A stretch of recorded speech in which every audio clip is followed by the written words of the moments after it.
అంబేద్కర్ దళితవాడలో విద్యుత్ సమస్యతో ఇబ్బందులు.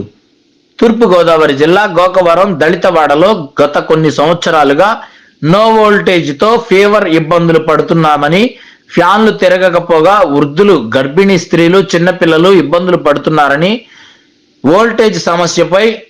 లో వోల్టేజ్ సమస్యపై రాష్ట్ర ఎస్సీ సెల్ కార్యదర్శి వరసల ప్రసాద్ దళిత మహిళలతో కలిసి శుక్రవారం విద్యుత్ అధికారులకు నో వోల్టేజ్ సమస్య పరిష్కరించాలని వినతి పత్రం అందజేశారు. ఈ కార్యక్రమంలో దళిత నాయకులు, మహిళలు పాల్గొన్నారు.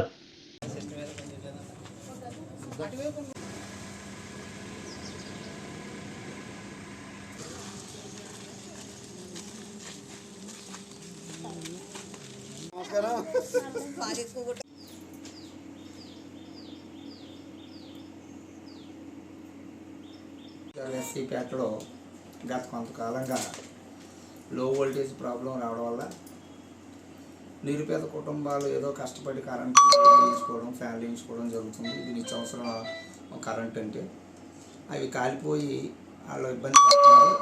ఏదైనా శుభకార్యం చేసుకోవాలన్నా సరే లో వోల్టేజ్ ప్రాబ్లం వల్ల చాలా ఇబ్బంది పడుతున్నారు దళితులు. కాబట్టి తప్పనిసరిగా ఈ లో వోల్టేజ్ సమస్యను పరిష్కరించి ఎస్సీ కాలంలో పూర్తి విద్యుత్ సౌకర్యం అందిస్తారని చెప్పి డిపార్ట్మెంట్ వారికి ఈరోజు రిప్రజెంటేషన్ ఇవ్వడం జరిగింది. మాకు నమ్మకం ఉంది, తప్పకుండా ఈ యొక్క ఏర్పాటు చేస్తారని ఆశిస్తున్నాం.